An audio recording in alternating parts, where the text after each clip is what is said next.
최근에 저의 목회와 신앙생활 가운데 계속해서 성령께서 나의 내면을 두드리시는 도전이 있습니다. 그것은 인본주의적 신앙의 위험성에 관한 것입니다. 인본주의적 신앙의 위험성. 인본주의란 사람이 중심이라고 하는 생각에 기초를 두고 있습니다. 백과사전을 보니까 인본주의를 이렇게 정의하고 있어요. 인간의 존재를 중요시하고 인간의 능력과 성품, 그리고 인간의 현재적 소망과 행복을 귀중하게 생각하는 정신, 인간 중심적 사고에 따라 인류 사회의 존엄과 가치를 중시한다. 여러분, 하나님의 작품으로서 어떤 사람의 고유한 존재 가치와 그 인격을 소중하게 여긴다는 것, 아름다운 신앙의 기본적인 어떤 마음과 자세입니다. 그러나 사람이 모든 것의 중심이라고 하는 인본주의적 신앙은 매우 위험한 것입니다. 왜냐하면 이것은 신앙의 가장 본질을 가장 왜곡시켜 버릴 수 있는 독이 될 수 있기 때문입니다. 16세기에 르네상스의 과학자였던 코페르니쿠스는 지구가 온 우주의 중심이라고 하는 당대 통념에 과감하게 도전을 했습니다. 그는 당시 모든 사람들이 생각했던 것처럼 태양이 지구 둘레를 도는 것이 아니라 반대로 지구가 태양 둘레를 돈다고 과감하게 선언한 것입니다. 이것은 당대 모든 사람들이 가지고 있던 우주관과 당시 모든 과학계를 뒤집어 엎는 엄청난 혁명과도 같은 선언이었던 것입니다. 저는 지금 이 시대에 기독교에 바로 이 영적 코페르니쿠스의 혁명이 일어나야 될 때라고 저는 믿습니다. 역사가 인간을 중심으로 돌아가는 것이 아니라 역사는 하나님을 중심으로 돌아간다고 하는 것입니다. 역사가 나를 중심으로 도는 것이 아니라 하나님 중심으로 돌아간다고 하는 신앙의 패러다임의 대전환과 함께 우리의 삶을 이에 따라 재구성해야 되는, 우리의 신앙을 재구성해야 되는 영적 코페르니쿠스의 혁명이 일어나야 될 때라고 저는 믿습니다. 오늘 본문에는 새 인물이 등장을 해요. 십자가를 향하여 나아가시는 예수님, 그리고 그 예수님께 향유를 깨버려서 그의 머리에 부은 한 여자, 그리고 예수님을 은삼시에 팔아넘긴 가룟 유다, 이 세 인물입니다. 오늘 이 본문은 특별히 제 개인적으로는 우리들의 신앙생활에 가장 깊은 근간을 조명하도록, 다시 한번 감검하도록 성령께서 우리들에게 강력하게 들려주시는 귀한 말씀이라고 생각이 되어서 깊이 묵상하는 가운데 여러분과 이 말씀을 나누게 됩니다. 이 말씀을 나누는 가운데 성령께서 저와 여러분의 마음을 조명해 주심으로 우리의 삶과 신앙을 다시 한번 점검하고 보다 새롭게 주님께 나아가는 귀한 은혜가 있기를 주의 이름으로 축원합니다. 오늘 본문에 등장하는 첫 번째 인물은 예수님이십니다. 예수님을 통해서 저와 여러분을 이 아침에 도전하시는 성령의 음성이 있습니다. 무엇일까요? 나의 신앙의 본질은 무엇인가? 당신에게 있어서 신앙이란 무엇인가? 내 신앙의 본질을 주님은 묻고 계신다고 하는 것이죠. 예수님께서 공생의 사역을 다 마치시던 어느 날에 주님은 마지막 시대에 되어질 여러 일들을 들려주세요. 마태복음 24장에서는 마지막 시대에 되어질 수많은 징조들에 대해서 언급하십니다. 그때 너희가 사람의 미혹을 받지 않도록 주의하라. 그때는 거대한 모든 사람의 중심축을 흔들어놓고 신앙을 흔들어 놓는 디셉션, 거대한 미혹과 속임과 기만이 있게 될 것이다. 그리고 민족이 민족을, 나라와 나라가 대적할 것이며 초체의 기근과 지진이 있으리라. 모든 테러와 그리고 전쟁이 갈수록 격화되어 가면서 자연재해가 전례 없는 강도와 그 수위를 거대하게 드러낼 것이라고 하는 것이죠. 실제로 우리들은 이런 일들이 갈수록 횟수가 빈번해지고 그 강도가 점점 격심해지는 것을 눈으로 보고 사는 시대를 우리는 살고 있습니다. 이렇게 마지막 시대에 되어질 징조들을 들려주시던 주님께서는 마태복음 25장에 그러면 그 마지막 세대를 우리는 종말 성도로서 어떻게 살아낼 것인가 하는 종말 성도의 삶과 신앙의 자세를 세 가지 비유로 들려주세요. 마태복음 25장에서 열처녀에 대한 비유, 그리고 달란트에 대한 비유, 양과 염소에 관한 비유입니다. 그런데 이 세 가지 비유에는 공통적인 하나의 특징이 있어요. 그게 무엇이냐면 어느 날인가는 각 사람이 살아왔던 삶과 신앙에 대해서 주님 앞에서 평가받을 날이 있게 될 것이고 그 평가에 따라서 거대한 분리가 있게 될 것이라고 하는 것입니다. 그리고 이 세 가지 비유를 통해서 암시적으로 성령이 우리에게 도전하시는 것은 그날에 어느 편에 설 것인가를 생각해 보라 하는 것입니다. 그날에 어느 편에 설 것인가를 생각하면서 신앙생활하고 사는 것이 진짜 참된 지혜로운 사람이라고 우리에게 도전하시는 거죠. 등과 기름을 준비해서 혼인잔치에 들어갔던 지혜로운 5처녀 편에 서라는 것입니다. 5달란트, 2달란트 받아서 정말 충성됨으로 주인의 기쁨의 잔치에 들어갔던 충성된 종들이 서는 그 자리에 서라는 것입니다. 그리고 지극히 작은 자에게 진실한 사랑과 섬김을 베풀다가 창세로부터 아버지께서 예비한 나라에 들어가게 된 바로 그 사람들 편에 서라고 하는 것이죠. 저와 여러분이 그날에 그 축복된 자리, 그리고 축복된 자들의 편에 서는 귀한 승리가 있기를 주의 이름으로 축복합니다. 재림의 주님은요, 초림의 주님처럼 마구간에 은밀하게 오시는 분이 아니에요. 양과 염소에 관한 비유를 통해 우리에게 무엇을 들려주십니까? 마태복음 25장 31절부터 33절의 말씀. 인자가 자기 영광으로 모든 천사와 함께 올 때에 자기 영광의 보좌에 앉으리니 모든 민족을 그 앞에 모으고 각각 구분하기를 목자가 양과 염소를 구분한 것 같이 하여 양은 그 오른편에 염소는 왼편에 두리라. 재림의 주님은 모든 천사와 함께 진짜 아들의 영광을 가지고 이 땅에 오실 거라고 하는 거죠. 그리고 당신의 그 영광을 가지고 이 땅에 오셔서 모든 민족을 불러서 각 사람들이 행한 그대로 따라서 보상도 하고 심판도 하게 될 것이라고 하는 거죠. 그리고 이제 예수님께서는 마지막 시대와 연결되어 있는 여러 일들과 당신이 취하게 될 그 영광을 다 계시하신 다음에 오늘 다시 십자가를 향한 당신의 소명의 길을 제자들에게 들려주시는 것을 우리가 보게 됩니다. 26장 2절의 말씀. 너희가 아는 바와 같이 이틀이 지나면 유월절이라 인자가 십자가에 못 박히기 위하여 팔리리라 하시더라.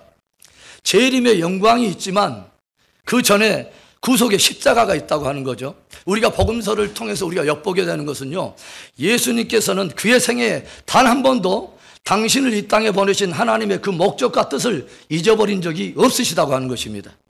기적과 치유를 행하시고 놀라운 이적과 권능을 행하셨지만 하나님께서 당신을 향해서 이루기를 원하는 하나님 아버지의 본질적인 뜻, 십자가를 한 번도 잊어버린 적이 없다고 하는 것입니다. 십자가는 예수님의 삶 속에 가장 중심이요 본질이었다고 하는 것입니다. 여러분 한번 생각해 보십시오. 만일 예수님께서 많은 병자들을 고치시고 귀신들을 내어 쫓으시고 권능을 행하였다 할지라도, 그리고 광풍에 있는 풍랑들을 잠잠하게 하고 죽은 자들을 다 살리셨다고 하는 이 놀라운 기적을 행하셨다 할지라도 십자가를 지시지 않으셨다면 어떻게 될까요? 인류의 구원은 없는 것입니다. 그리고 예수님은 하나님께서 그분을 보내신 가장 중요한 본질적인 뜻과 목적을 순종하지 않은 것이 되는 것입니다. 그래서요, 십자가는 예수님이 온 인류를 위한 메시아라고 하는 가장 강력한 메시아됨의 표적이 되는 것이죠. 기억하십니까 여러분? 바리새인들이 끊임없이 예수님께 무엇을 구해요? 표적. 좀 더 신선한 표적 없습니까? 더 강력한 권능 없습니까? 계속해서 표적을 구할 때 예수님께서 인자가 너희에게 보여줄 표적은 오직 요나의 표적밖에 없다고 말씀해요. 요나가 3일 동안 물고기 뱃속에 있다가 사흘 만에 나온 것처럼 인자도 뭐예요?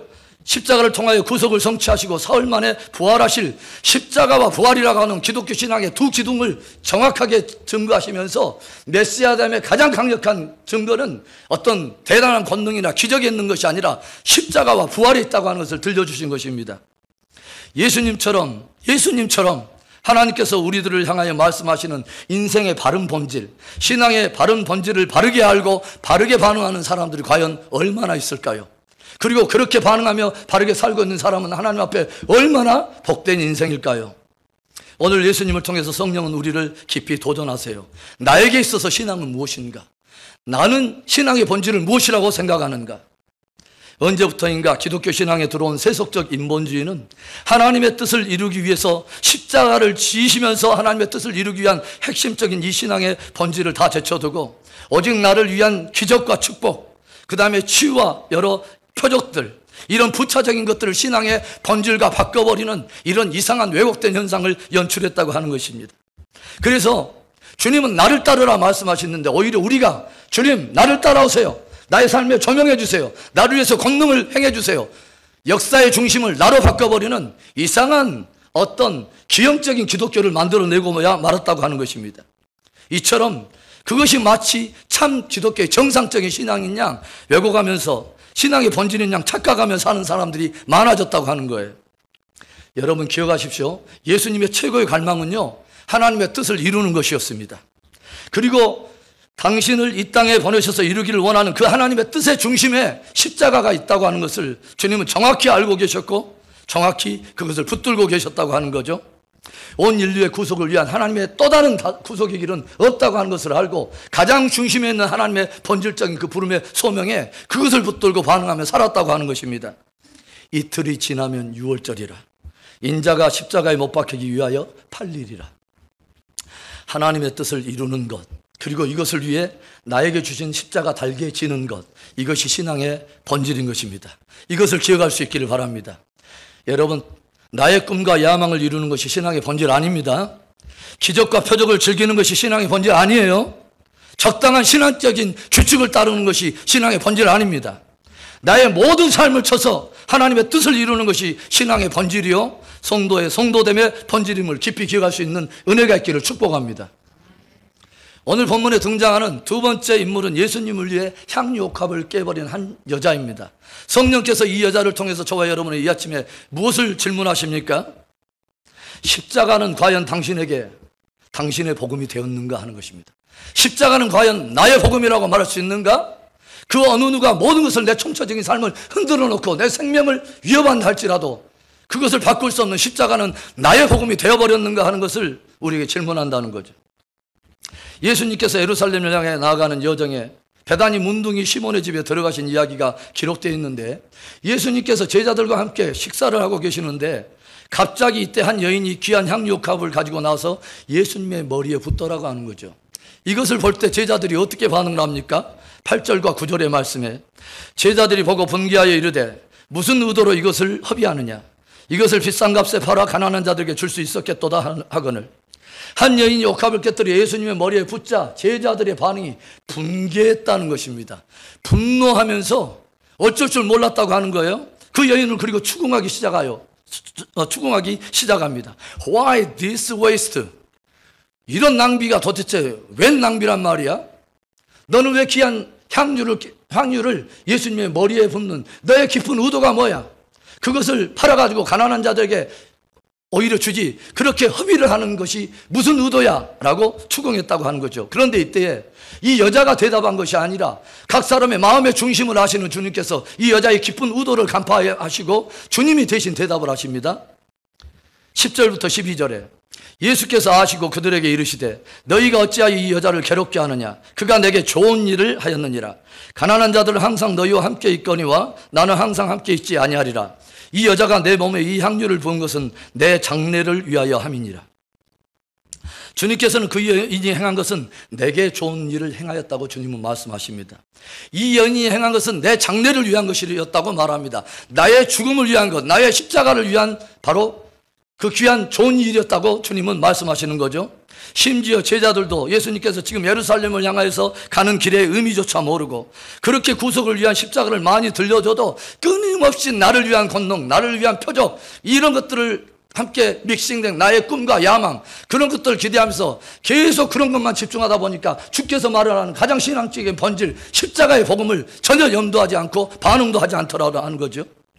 그런데 바로 이때에 아무런 제자들도 예루살렘을 걸어가는 주님의 발걸음의 의미를 알지 못하고 십자가의 그 구속의 사랑을 알지 못하는 때 한 여인이 정확히 그 십자가의 의미를 알고 예수님의 장례를 준비하더라고 하는 거죠.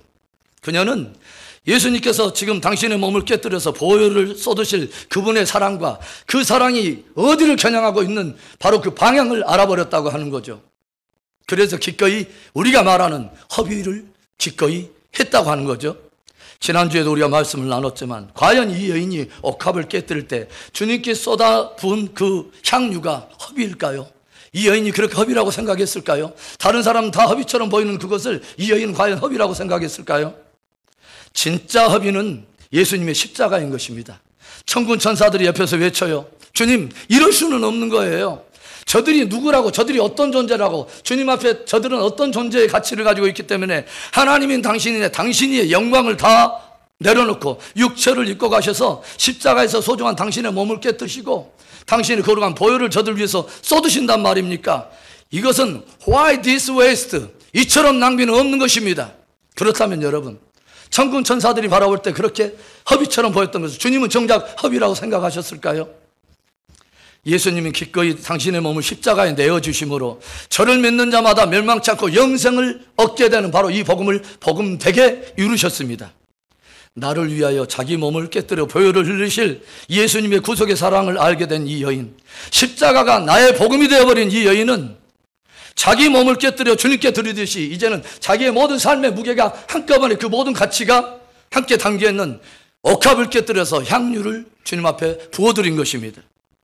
자기 옆구리를 창에 찔러가면서 신부를 얻기 위해서 자기 몸으로 거룩한 빙패를 지불하신 신부를 향한 올인하는 신랑의 사랑 앞에 자기도 역시 구속의 사랑이 나를 위한 나의 십자가의 복음을 안 이 처녀가 뭐예요?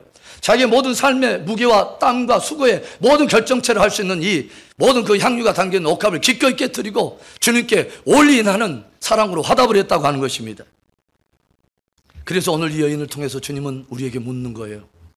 과연 십자가는 나의 복음이 되었는가?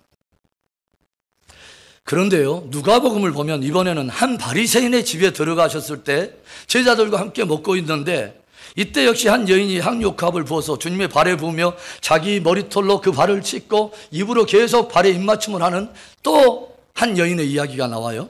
한번 볼까요? 누가복음 7장 37절 38절의 말씀입니다. 함께 읽어봅시다. 그 동네에 죄를 지은 한 여자가 있어 예수께서 바리새인의 집에 앉아 계심을 알고 향유 담은 옥합을 가지고 와서 예수의 뒤로 그 발 곁에 서서 울며 눈물로 그 발을 적시고 자기 머리털로 닦고 그 발에 입맞추고 향유를 부으니, 여기를 보면 죄를 지은 한 여자라고 이번에는 또 기록이 되어 있어요. 주석가들은 이 여인에 대해서 막달라 마리아, 창녀 막달라 마리아의 것을 모두가 동의하고 있습니다. 그렇다면요, 우리는 이 여인이 가져온 이 향유 안에서 또 다른 향유의 의미를 발견하게 된다고 하는 거죠. 그것은 그녀에게 있어서 향유는 그녀가 창녀로서 자기 직업을 지금까지 유지하게 해왔던 최고의 재산이었다고 하는 것이죠. 숱한 남자들을 유혹하기 위해서 자기의 몸에 발랐던 죄를 위한 단장품이었다고 하는 것이죠. 그런데 예수님께 나아가 이 여인이 옥합을 과감하게 깨버린 것입니다. 죄된 과거를 주님 앞에 쏟아버린 거죠. 더 이상 죄로 돌아가지 않도록 그 가능성조차 아예 깨버린 것이죠. 그리고 오직 구분 안에서 얻게 된 새로운 정체성을 붙들고 살겠다고 하는 믿음을 고백했다고 하는 것입니다.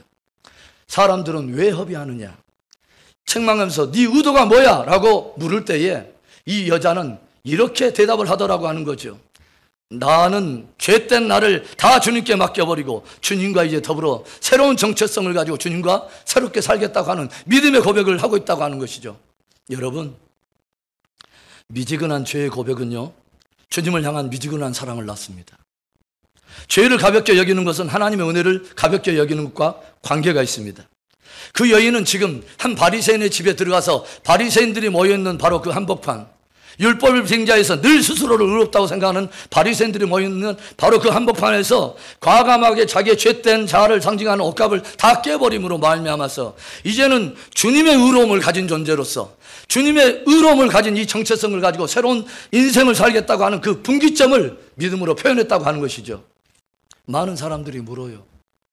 주일날 꼭 교회 가야 돼요? 꼭 헌금해야 돼요? 11조까지? 새벽기도까지 해야 돼요? 그렇게 시간을 허비하고 그렇게 낭비하는 당신의 의도는 무엇입니까? 그런데 이때 성령께서는 단 하나의 질문을 하셔요. 당신에게는 십자가가 당신의 복음이 되었는가? 그렇다면 그 복음이 당신의 복음이 되었다는 그 감동적인 표현으로, 믿음의 고백으로 어떤 옥합을 깨보았는가? 얼마나 깨보았는가? 어떻게 깨보았는가? 죄의 단장품과 결별을 선언하고 그 죄의 모든 무게와 모든 앳된 자아를 한 번도 깨본 적이 있는가? 오늘 저와 여러분에게는 어떻습니까? 주께 드리는 삶이 허비입니까? 아니면 사랑의 고백입니까? 십자가에 당신의 몸을 내어주셔서 나를 구속하신 그 주님을 사랑하되 마음과 뜻과 힘과 성품과 목숨을 다해서 그 하나님을 사랑하는 복된 믿음의 회복이 있기를 주의 이름으로 축복합니다. 오늘 본문에 등장하는 세 번째 인물이 있어요. 가룟 유다입니다. 가룟 유다를 통해서 성령께서 오늘 우리에게 도전하는 질문이 무엇일까요?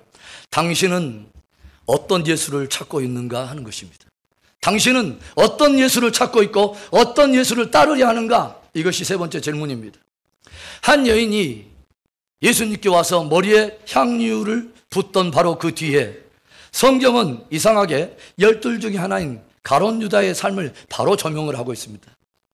대제사장들을 찾아가서 무엇을 합니까? 가룟 유다가 15절 16절에 내가 예수를 너희에게 넘겨주리니 얼마나 주려느냐 하니 그들이 은 30을 달아주거늘 그가 그때부터 예수를 넘겨줄 기회를 찾더라.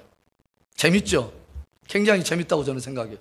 참 하나님이 재밌다고 생각해요. 잠시 전에 제자들과 함께 그렇게 의기양양하게 오히려 앞장서 가지고 너의 의도가 뭐야? 그것을 허비하는 의도가 뭐야? 라고 말했던 진짜 가룟 유다 안에 있는 진짜 가룟 유다의 의도는 무엇인가를 성경이 조명하기 위해서 그 다음 장면에 방금 전까지 굉장히 의로운 채 하는 가룟 유다의 실상의 모습을 성경이 조명하고 있다고 하는 거죠. 지금 가룟 유다는 자기가 지금까지 3년 동안 혼신의 힘을 다해서 따라왔던 자기의 스승 예수님을 은 30에 팔아넘기려고 혈안이 되어 있는 거죠. 여러분은 가룟 유다가 왜 예수님을 팔았다고 생각하십니까? 그냥 돈이 욕심나서요? 아닙니다. 가룟 유다의 마음속에는 훨씬 더 깊은 갈망이 있어요. 결론적으로 말한다면요, He's not the Messiah he think about. 자기가 생각하는 메시아가 아니었기 때문에 그렇습니다.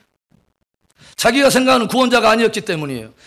바로 오늘 이 말씀은 저와 여러분의 신앙의 깊은 내면을 정말 한번 깊이 감금해봐야 되는 성령의 가장 강력한 조명이 담겨있는 도전이라고 생각해요.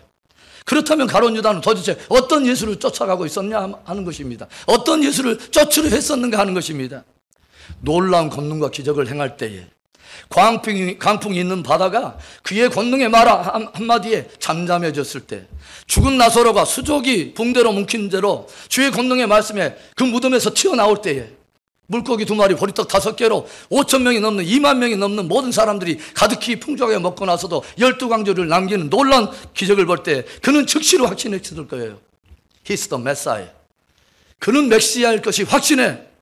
바로 이 사람이 지금까지 모든 로마 제국의 압제와 핍박으로부터 우리 민족을 구원해 이스라엘의 구원자인 것이 확실해.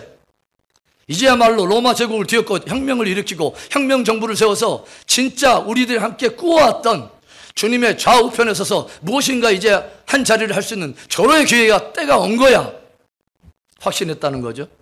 그런데 종종 다른 제자들도 듣지 못하고 간과하고 있는 이 말이 가룟 유다의 마음속에 신경에 비위에 거슬리는 한마디가 있단 말입니다. 갑자기 무기력해진 사람처럼 갑자기 무슨 십자가를 말하고 갑자기 자꾸 죽는다고 그러고 갑자기 뭐 예루살렘 올라간다고 이해할 수 없는 이런 말을 들려주더라고 하는 거죠. 그러다 보니까 그런 날이 과연 올까? 지금 예수님은 도대체 뭔 이야기를 하는 거야? 하는데 마침내 예수님이 진짜 문자적으로 예루살렘을 향해서 걸어가시더라고 하는 거예요. 주님께서는 하나님 아버지께 받은 그 뜻을, 말씀을 한 번도 상징적이나 관념 안에서 생각해서 상상놀이로 끝내본 적이 없습니다. 있는 그대로 삶으로 문자적으로 그대로의 신앙의 고백인 것이죠. 그런데 예루살렘을 향해서 걸어가시는 거예요. 십자가 지시겠다고 걸어가시는 거예요. 이때 가룟 유다는 자기의 기대와 그림에 맞지 않는 엉뚱한 길을 걸으려 하는 예수님에 대해서 지금까지 자기가 모든 헌신을 다해서 욕망을 가지고 모든 자기의 꿈과 이 모든 것을 걸고 헌신을 했던 이 3년의 모든 기대가 다 무너지면서 이제는 예수님을 향한 증오와 분노가 일어나기 시작하더라고 하는 거죠. 그런 메시아라면 정리해야지. 그런 메시아라면 나에게 필요 없다는 거죠. 내가 그리고 있는 예수, 나의 야망과 꿈을 위한 예수, 그 예수가 아니라면 굳이 필요 없다는 것입니다. 여러분, 이것이 인본주의적 신앙의 최고의 극단적인 독을 보여주는 예라는 것을 여러분 아십니까? 나를 위한 하나님, 내가 그리고 있는 하나님, 내가 그리는 예수가 아니라면 얼마든지 나는 버릴 수 있어. 얼마든지 버릴 수 있는 하나님, 얼마든지 버릴 수 있는 신앙. 제가 설교 소두에 여러분에게 제시했던 여러분 이야기 생각나십니까? 태양이 지구를 중심으로 도는가, 아니면 지구가 태양을 중심으로 도는가? 하나님이 나를 중심으로 돌아야 되는가, 아니면 내가 하나님을 중심으로 돌아야 되는가? 이 말은요, 누가 주권자인가? Who has the sovereignty? 누가 주권을 가지고 있는가? Who has the ownership? 누가 오너십을 가지고 있는가? 누가 주인인가? 라고 하는 신앙의 가장 본질적인 핵심적인 우리의 내면에 진짜 누가 주인인가, 과연 주인이 바뀌었는가 하는 것을 과감하게 도전하는 말씀이라고 하는 것이죠. 왜 이 아침에 성령께서 이 본문을 통해 우리들을 지금 도전하고 계실까요? 오늘날 이 세대에 가룟 유다처럼 인본주의적 신앙이라고 하는 왜곡된 신앙이 마치 정상적인 기독교인 것처럼 착각하면서 그것을 붙들고 신앙생활을 하는 사람들이 너무 많다는 것이죠. 나는 그분의 뜻에 맞게 살고 있는가 하는 것을 구하기보다는 그분은 계속 나의 뜻을 조명하면서 쫓아오고 계시는가? 주님께서는 우리에게 나를 따르라 말씀하시는데 내가 오히려 주님에게 나를 따라오세요 주객이 전도된 그것을 마치 가장 좋은 신앙의 모형처럼 그것이 정상적인 것처럼 그렇게 살아가는 사람들이 많다고 하는 거예요. 그래서 급기야는 나를 위한 맞춤형 하나님을 만들어내는 것입니다. 나를 위한 맞춤형 하나님을 만들어내는 거예요. 여러분 깊이 기억하십시오. 우리가 우리 마음에 딱 맞는 하나님을 원하게 되면요, 그 하나님은 진짜 하나님 아닙니다. 그렇게 해서는 진짜 하나님을 알 수도 없고요, 믿을 수도 없고 따라갈 수도 없어요. 결국에 마음에 맞는 것은 다 선택하고 들지 않은 것은 다 잘라내므로내서 그렇게 해서 얻은 것은 놀랍게도 두렵게도 무엇이냐면 하나님은 당신의 형상과 모양을 따라 우리를 지으셨는데 이제 반대로 우리가 우리의 형상과 우리의 모양을 따라 지음받은 거짓 하나님을 만들어내는 것입니다. 그것이 현대판 우상숭배인 것입니다. 가룟 유다는 자기가 만들어낸 메시아의 그림이 있었어요. 자기가 만드는 구속의 패러다임이 있었고 퍼즐이 있었는데 도대체 자기가 만드는 구속의 패러다임의 퍼즐 속에 이 예수가 들어가지를 않는 거예요. 충돌이 일어나고 맞지를 않는 거예요. 내가 찾는 예수가 아니라는 거죠. 하나님께서 거룩한 기준으로 제시하는 진리를 따라서 그 진리를 따라서 나를 쳐서 복종하는 것이 아니라 하나님을 쳐서 나에게 복종시키려고 하는 것이 인본주의적 신앙 속에 들어있는 무서운 독과 같은 것입니다. 내가 하나님이 되는 것입니다. 그리고 바로 그것이 에덴 동산부터 끊임없이 사람들을 놀아가고 미혹했던 사단의 메시지인 것입니다. 너는 하나님과 같이 될 수 있어. 네가 하나님이 될 수 있어. 그래서 사도 바울은 말해요. 탐심은 곧 우상숭배니라. 그 마음의 중심에 그 우상의 뒤에 딱 보니까 그 우상의 실체를 보니까 가까이 가서 보니까 놀랍게도 그 우상의 한 중심에 자기가 우상이더라는 거죠. 이 가룟 유다를 통해서 도전하시는 현대판 우상 숭배에 관한 성령의 도전 때문에 저는 일주일 동안 참으로 두렵게 보냈습니다. 두려운 일주일을 보냈어요. 그것은 내가 가룟 유다인 것을 알았기 때문입니다. 얼마든지 내가 가룟 유다가 될 수 있구나 라는 것을 알았기 때문입니다. 내가 선교사였다고, 내가 목사라고 이 가능성에 열애인 것은 아니라고 하는 이 놀라운 사실, 사도 바울이 고백해요. 고린도전서 9장 27절의 말씀이에요. 내가 내 몸을 쳐 복종하게 하면 내가 남에게 전파한 후에 자신이 도리어 버림을 당할까 두려워함이라. 부활의 주님을 만나고 적어도 삼층천을 경험했던 영생의 깊은 바로 바울이었습니다. 그 바울이 무엇을 고백해요? 내가 내 몸을 쳐서 주와 그분의 진리에 복종시켜버린다는 거죠. 몸을 친다고 하는 헬라어 히포피아조라고 하는 단어는 내 몸에 뭔가 타박상이 날 정도로 사정없이 쳐버린다는 것입니다. 그리고 복종시키다고 하는 헬라어 둘라 고개요, 고개를 들라, 이것이 아니라 둘라 고개요. 이것은 노예로 삼는다는 것입니다. 노예로 삼는다. 자기 자신을 사정없이 쳐가지고 진리신 예수 그리스도의 노예로 삼아버리는 것을 바로 쳐서 복종케 한다는 거예요. 왜 치지 않으면 안 되는지 아십니까? 우리의 죄된 자아는요, 그렇게 끊임없이 뭔가 타박상이 날처럼 깨어지고 부서져도요, 조금만 틈만 있으면 또 다시 치지 않으면 주님과 주님의 진리를 역행하는 모순되고 이 이상한 쓴뿌리가 좀 그 기질이 끊임없이 하나님을 대적하기 때문에 그래요. 그래서 매일처럼 내 생각을 끄고 내 육체를 사로잡아서 그리스도와 그분의 진리 앞에 복종시켜서 완전히 그분의 노예로 삼지 않으면 그렇게 다른 사람에게 전파했다 할지라도 배가 없는 당시에 몇 개 대륙을 그렇게 걸어다니면서 수천 킬로, 수천 마일을 그렇게 돌아다니면서 복음을 전하고 교회를 세우고 희한한 권능을 행하고 표적과 기사를 다 행했다 할지라도 3층천을 경험할 뿐만 아니라 7층천을 경험했다 할지라도 내가 남을 전파한 후에도 얼마든지 버림을 당할 수 있다. 이것이 사도 바울을요, 끝까지 사도 바울 되게 한 바로 그 영성의 그 강건하고 늘 붙들고 나갔던 귀한 그 믿음의 핵심인 것을 여러분 아십니까? 오늘 본문을 보면 결국 예수님의 십자가는 그것을 나의 복음으로 받아들이고 그 앞에 내 전 존재를 담아서 향유를 깨뜨려버린 이 여인과 나의 욕망과 기대에 맞지 않자 예수님을 팔아버린 이 가룟 유다의 이 두 사람의 운명을 십자가가 갈라버린 것입니다. 십자가가 이 두 사람을 갈라버린 것입니다. 그리고 성령이 은밀하게 암시적인 질문을 우리에게 던지는 거죠. 당신은 오늘 어느 편에 서 있는가?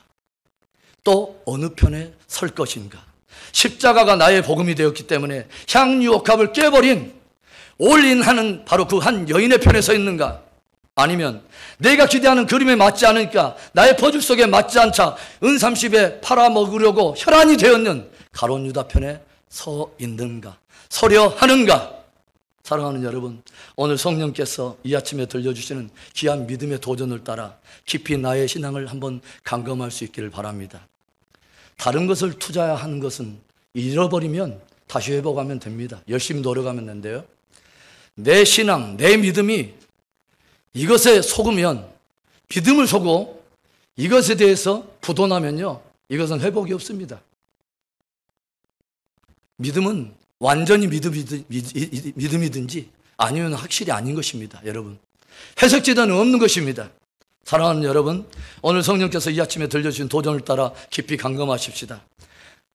나에게 있어서 신앙은 무엇인가? 신앙의 본질은 무엇인가? 나에게는 십자가가 진짜 나의 복음이 되었는가? 그렇다면 나는 어떤 향유옥합을 깨보았는가? 죄된 단장품들을 깨본 적이 있는가? 그리고 나는 오늘 어떤 예수를 찾고 있고 어떤 예수를 따르려 하는가? 기도하겠습니다.